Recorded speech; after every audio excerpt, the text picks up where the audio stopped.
Ito ang Presidential Broadcast Service Radyo Pilipinas. Radyo Publiko ng Bagong Pilipinas para sa Bagong Pilipino. Naghahatid ng mahahalagang balita at impormasyon na guugnay ng pamahalaan sa sambayanan. Tulay sa himpapawid ng serbisyo publiko. Radyo Pilipinas. Radyo Publiko. Ang boses ng Pangulo.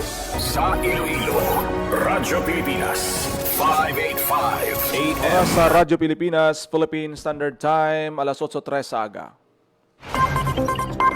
Nagapanguna nga balita sa syudad, sa mga banwa, sa probinsya sa Iloilo, kagkaingon nga mga probinsya. Mga pananawon sa likod sang mga balita. Inyo mabatian sa Radyo Pilipinas Iloilo News. Mga balita nga magasugata sa inyong nga aga. Ginbantayan, ginsunod, gintipon sang Radyo Pilipinas Iloilo News Team. Gikan sa hulot balitaan. Diretso sa inyong palamatian. Yarian! Radyo Pilipinas Iloilo News!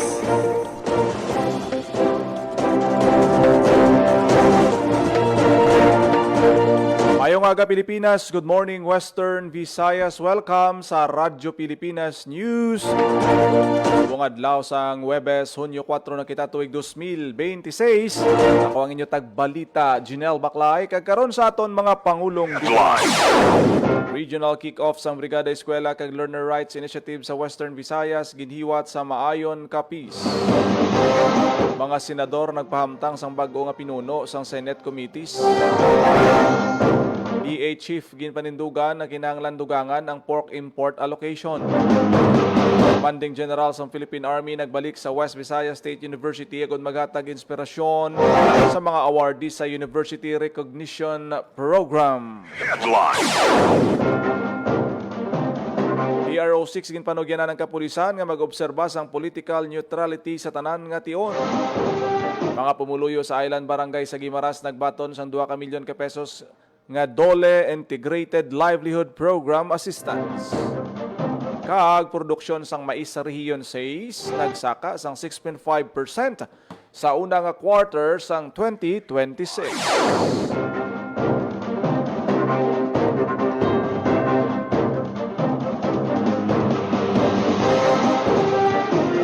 Oras sa Radyo Pilipinas, impunto alas 8:06 sa aga.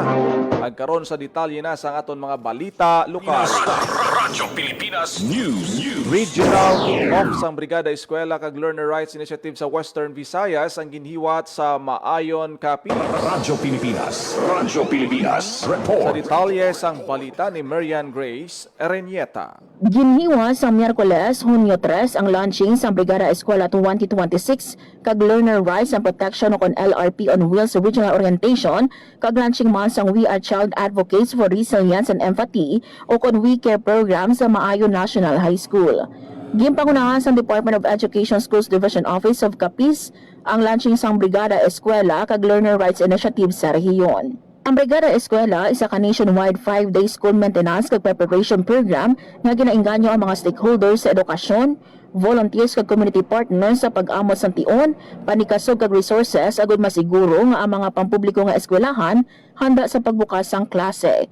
Kabahin mo sang regional kick-off sa Brigada Eskwela 2026 ang paghiwa sang LRP on Wheels sa regional orientation nga nagatutok sa pagtukod sang luwas nga palibot sa pagtuon kag pagpabakod sa mga pagpanikasog, pag-amlig sa kabataan sa mga eskwelahan. Tinutuyo masini nga pataason ang ihibalo sa mga manunudlo sa ilang mga kinamatarong kag proteksyon batok sa nagkalain-laing nga sa isang pagpang-abuso lakip ang pagbuli, online sexual abuse and exploitation of children kag child sexual abuse or exploitation materials. May giniwat man nga karavan para sa LRP on Wheels halin sa crossing Lanot Rojas City, Capiz antes ang programa sang kick-off sa Brigada Eskwela sa Maayon National High School.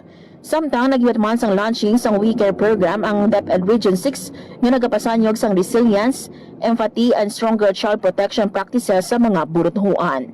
Yara sa kaiwatan sanday DepEd 6 Regional Director Cristito Eco, DepEd 6 Assistant Regional Director Dr. Miguel Apusin, Attorney Steven Alquisa nga nagtiglawas kay Capiz Governor Ferdinand Castro, Department of Labor and Employment 6 Regional Director Attorney Sixto Rodriguez Jr., kag Police Colonel Albert Apulaw, Provincial Director sang Capiz Police Provincial Office. We gather at Maayo National High School for regional kickoff of Brigada Escuela and LRPO on Wheels and the launch of our WayCare program. We celebrate more than the opening of school year. We celebrate the enduring Filipino spirit of bayanihan, the spirit that reminds us that education is never the responsibility of schools alone, but a shared commitment of an entire community. Nabatian ang kabahisang pahayag ni RD Eco. Para sa Bagong Pilipinas, Man Grace Aranyata, Radyo Pilipinas, Radyo Publiko. Radyo Pilipinas. Radyo Pilipinas News. Nagpili sa bago nga pinuno sa mga committees ng Senado, ang mga senador nga nagtambong sa kahapon nga adlaw nga sesyon. Ang listahan sa mga senador nga ginpahamtang bilang pinuno sa mga committee amo ang mga masunod: Senator Tito Soto, National Defense and Security, Peace, Unification and Reconciliation; Senator Ping Lacson, Public Order and Dangerous Drugs Accounts; Senator Erwin Tulfo, Accountability of Public Orders and Investigations kag Social Justice, Welfare and Rural Development; Senator Rafi Tulfo sa Public Services; Senator Bam Aquino sa Basic Education; Kiko Pangilinan sa Agriculture, Food and Agrarian Reform; Senator Risa Ontiveros sa Health and Demography; Senator Lito Lapid sa Games and Amusement; Senator Chis Escudero, Urban Planning, Housing and Resettlement; Senator Mig Zubire, Foreign Relations, Rules, hagang pagpili sa mga bagong nga committee chair na tigayon kasunod sang pagdeklara sang quorum sang Senado kahapon nga adlaw. Radyo Pilipinas.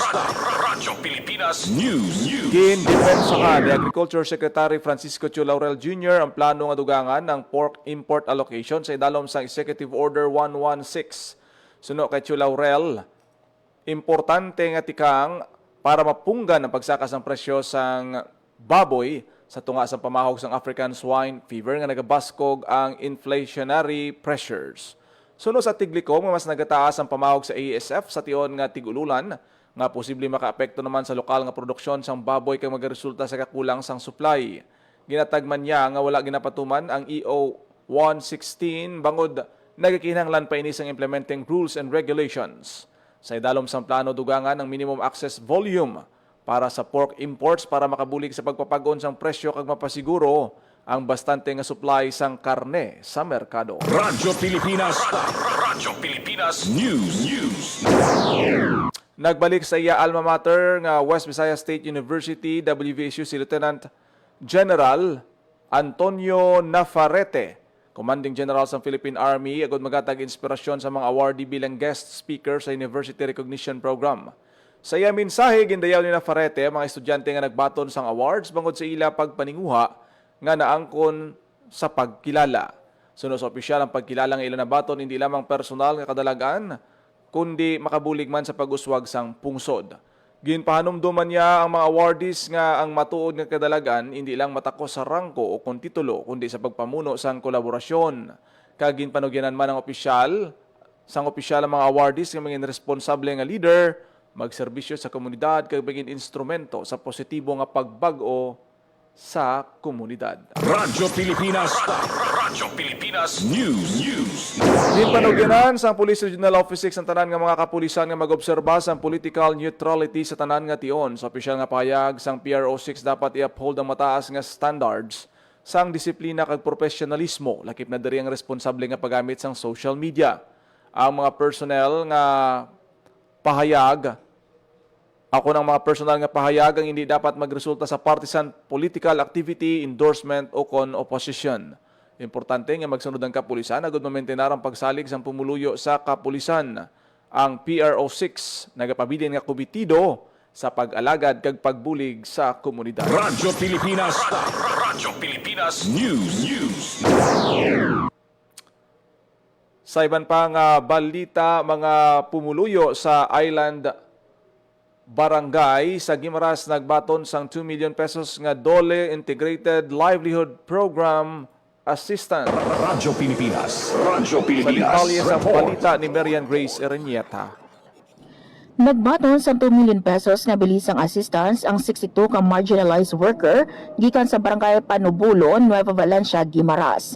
Ang assistance sa idalom sang DOLE Integrated Livelihood Program akong DILIP nga ginpatuman kaupon ang barangay local government unit sang Panubulon kag Public Employment Service Office sang Nueva Valencia. Tinutuyo sa proyekto nga pasangkaron ang palangabuhian sa mga benepisyaryo pinaagi sa paghatag sang motor engine, kagamitan sa pagpangisda, livestock support kag capital assistance para sa retail enterprises.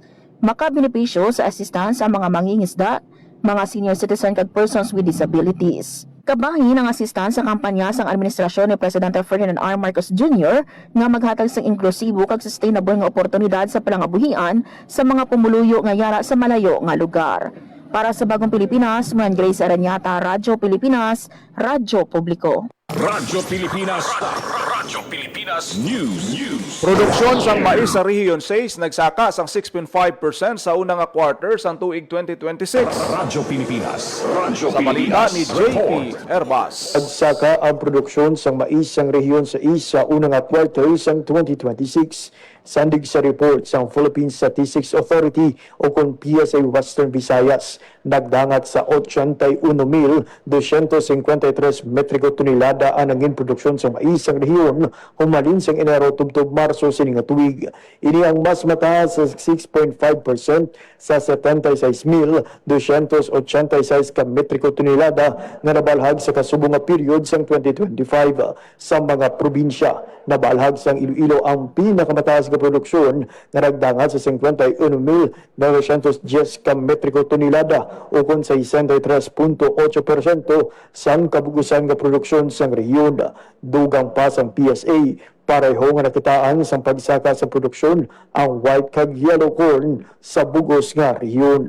Para sa Bagong Pilipinas, JP Hervas, Radyo Pilipinas, Radyo Publiko. Radyo Pilipinas.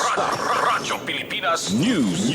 Security and Exchange Commission nagpaandam sa publiko angot sa modus sa online lending scam. Radyo Pilipinas. Radyo Pilipinas. Report. Detalye sang balita. Ginpaandaman sa Security and Exchange Commission ang mga plano magpangutang sa online lending nga sigurohon nga lehitimo ang mga kumpanya kag kung nakarehistro ini sa komisyon. Ini kasunod sa madamong nga reports nga nabaton sang ahensya angot sa modus ng iba ng mga kumpanya nga naulamid sa scam. Sa presscon sang SEC Iloilo Extension Office, ginpahayag ni Attorney Joel Linaming dapat nga mangin mabinantayo ng publiko labi na sa mga ginatanyag nga pautang sa social media. Sa datos sang SAC Region 6 nakabalag sang 8 ka mga investment scam ang SEC sa diin ginapaimbestigahan ang sa likod sang modus gani abiso sang ehensya ang maghalong kag hindi magpadala-dala sa makagalanyat nga tanyag. Sunod naman kay Attorney Maria Cristina Montelebano, makabuligid ang pag-usisa sa registration kay iban pa nga dokumento sang isa ka online lending company bago magsulod sa online transaction. Hindi malipod santo sa mga napalabot nga reklamo sa SEC, may mga harassment kag pamahog nga ginahimo sang pila ka mga online scammer sa ilang mga kliyente sa tion nga hindi masunod ang mga payment terms. Bukas naman ang SEC sa paghatag sa mga nagakaigo nga impormasyon sa background sa mga kumpanya nga naulamid sa online scam kung bala sila ang rehistrado sa komisyon. Para sa Bagong Pilipinas, Junel Baclay, Radyo Pilipinas, Radyo Publiko. Radyo Pilipinas. Radyo Pilipinas News. Mga medalists sang Pasig City sa Palarong Pambansa 2026 nag-abot na sa syudad. Radyo Pilipinas. Radyo Pilipinas. Sa balita ni Report. Marian Grace Erenieta. Nagabot na sa Pasig City ang mga student-athlete na nakakuha sa medalya sa ginhiwag na 2026 Palarong Pambansa sa Agusan del Sur.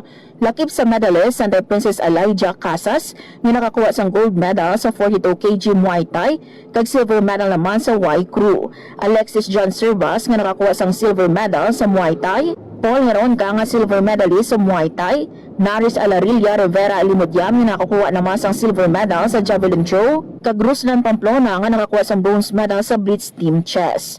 Madumduman nga una nagpahayag si City Mayor Stephen Palmares nga maghahatag sang cash prize ang syudad sa mga medalist sa Palarong Pambansa 2026. Magabaton sang 30,000 pesos nga cash prize ang mga atleta nga gold medalist, 20,000 pesos naman sa silver medalist, kag 10,000 pesos sa bronze medalist.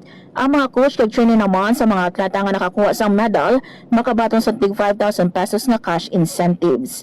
Ang pagpanagtag sa cash incentives kabahin sa suporta sang LGU sa mga atleta kag mentors nga nagrepresenta sa syudad sa palarong pambansa. Para sa Bagong Pilipinas, Ma'am Grace Aranyata, Radyo Pilipinas, Radyo Publiko. Radyo Pilipinas. Radyo Pilipinas News. 170 ka sampol sang duta libre nga na-analyze sang DA sa Banwa sang Miagao. Radyo Pilipinas. Radyo Pilipinas. Sa Report. balita ni JP Herbas. At sa 170 ka soil sample sa Miagao ang tigayon nga napaidalom sa libre nga soil analysis sang Department of Agriculture Western Visayas. Ini kasunod sang 4 kadlaw nga pagbisita sang Mobile Soils Laboratory sa nasambit nga Banwa. Katuyan sang programa sang DA nga mapalapit ang serbisyo sa pag-analyze ang duta sa mga manguna kag iban pa nga sektor sang agrikultura. Pinaagi man sa programa nahatagan sing importante nga impormasyon ang mga manguna tungkol sa kondisyon kada kaigong nga nutrisyon nga kinahanglan sang ila duta. Pinaagi man sini nahatagan giya ang mga manguna tungkol sa husto nga paggamit sang abono kag mas epektibo nga pagdumala sang ila pananom. Para sa Bagong Pilipinas, JP Hervas, Radyo Pilipinas, Radyo Publiko. Radyo Pilipinas. Radyo Pilipinas News. Temporaryo nga offline ang Land Transportation Management System o kon LTMS ang LTO bangod sa eksperyensyahan nga technical issue kahapon nga adlaw Hunyo 3. Bangod sinigin anunsyo sang LTO Region 6 nga mag-auntat anay ang operasyon sa pila ka serbisyo kasubong sang renewals and driver's license, pagrehistro sang salakyan kag iban pa nga ancillary services. Ginabisuan man ang mga kliyente nga magbantay sa updates kag ipaiway anay ang mga transaksyon samtang nagahulat sa pag-update sang ila sistema. Nagapangayo naman sa pagangop ang ahensya sa ila mga kliyente. Radyo Pilipinas. Radyo Pilipinas. Radyo Pilipinas News. DTI nga Iloilo Weavers Association tingob pwersa agud makaangkon sang collective mark kag GI para sa Iloilo Hablon. Radyo Pilipinas. Radyo Pilipinas. Detalye sang balita. Nagsapol sining karon lang ang Department of Trade and Industry kun DTI Iloilo kag Iloilo Weavers Association para istoryahan ang plano nga pag-apply sang collective mark kag geographical indications o kun GI para sa Iloilo Hablon. Ang lihok kinakabig importante nga tikang agud maproteksyonan ang masobra isa ka gatos ka tuig na nga weaving tradition nga tugtog karon nagapadayon sa Banwa sang Miagao, Uton, Badyangan, Tigbawan, Dueñas kag syudad sang Iloilo. Naistoryahan sa Sinapol ang karon nga kondisyon sang industriya, mga nagapadayon nga intervention kag mga estratehiya agud pabaskugon ang proteksyon kag paglusot sang Iloilo Hablon sa local kag international market. Bilang isa ka simbolo sang Ilonggo craftsmanship kag cultural identity, ang industriya sang pag-obra sang Iloilo Hablon ang padayon nga ginabuligan sang gobyerno pinaagi sa skills enhancement training, product development initiatives, market linkage activities kag paghatag sang kagamitan sa dalom sang shared service facility o kun SSF project sang DTI.